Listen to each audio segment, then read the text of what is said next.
Well, thank you so much, my dear friend and colleague, Mr. Franks, Trent Franks, who is certainly a champion of our time in standing up for life, for our national defense, and has the heart so big that comes through in everything he does. And certainly tonight, I think we see your heart for unborn children, certainly at the beginning of 6 months of age, who deserve to live. And your bill, the Pain-Capable Unborn Child Protection Act, is also known as MICA's Law, will do that. And I urge all my colleagues to support it tomorrow. But tonight, Mr. Speaker, I want to share with you a heartwarming story that puts a face to what we're talking about. It's one thing to say 20 weeks old, a baby, unborn baby, but it's another thing to look at the picture of Micah Pickering. And his picture's up there as well at the front. But Micah Pickering was born at 20 weeks old gestation. He was born at the age of which we are talking about, that you are trying to say we should not allow for abortions at this stage because he can live. And Micah is a living example of that. You know, I want to share a little bit about what his mother shared about his story with Micah, her son. His mother's name's Danielle, and she recalled that when Micah was born, he cried twice immediately. And that was music to her ears and contrary to the worst case scenarios of which Micah's parents were bracing. And this is what Danielle talked about during those first few moments. She said, "The second I was able to meet Micah changed my life. He was so small. I didn't know what to expect. Would he look normal? Would I bond with this baby?" And those questions were a mess in my head as I was wheeled into his room 2 hours after his birth. The sight I saw was a perfectly formed baby at 20 weeks. At the beginning of 6 months, she says, he was a perfectly formed baby. Lots of tubes and monitors were all set up to be an artificial womb for this baby born too soon. My husband and I stood there just staring at this beautiful little boy who we were told we couldn't hold yet as the skin was so sensitive it would hurt him. We were told we could press lightly on the skin, so each one of us put our hand near him. He, the baby, Micah, reached up and held our fingers. That was the strongest grasp I would ever feel. I never knew how strong a baby was until that moment. He had a powerful grip on our hands and now has a powerful grip on our hearts.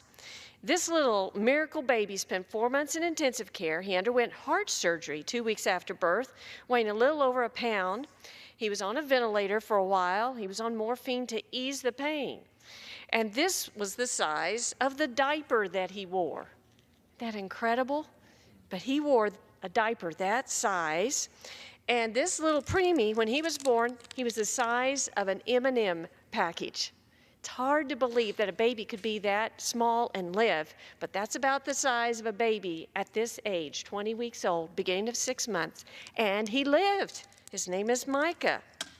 Now, he is a healthy, energetic kindergarten student. And Micah's story, it's beautiful. It is a miracle. And we thank God for Micah's fighting spirit, for his parents' unwavering love for their son, and for the team of doctors, nurses, surgeons, and medical professionals who tended to Micah during those first few months.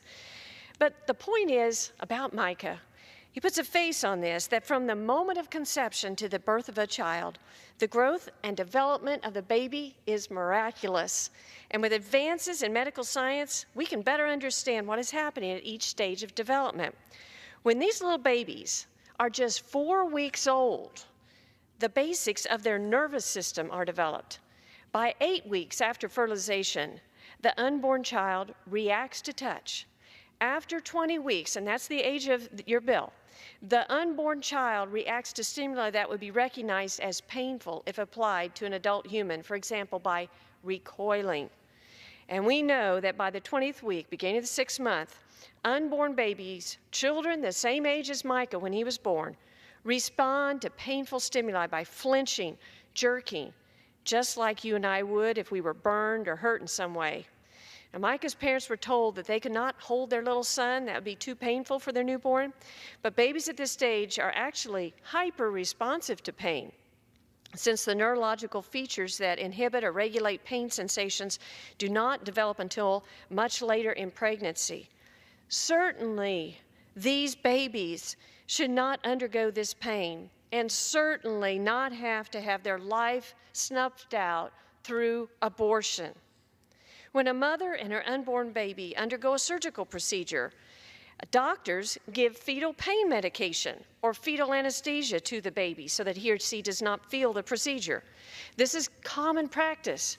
It's common sense. The legislation before the House tomorrow will ensure that unborn children are not subjected to the excruciating pain of being euthanized in the womb.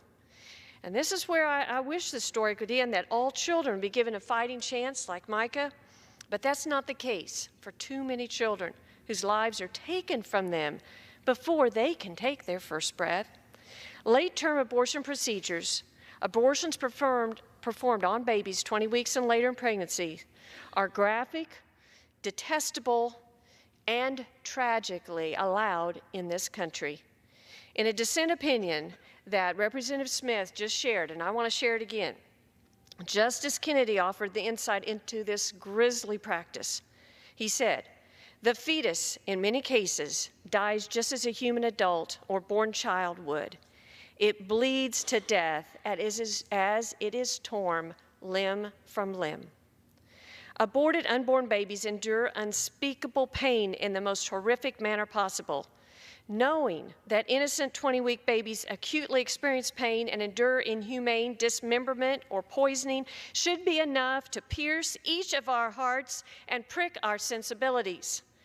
Micah's Law, the legislation that would protect the lives of unborn children halfway through pregnancy because of their ability to feel pain, is our call to action.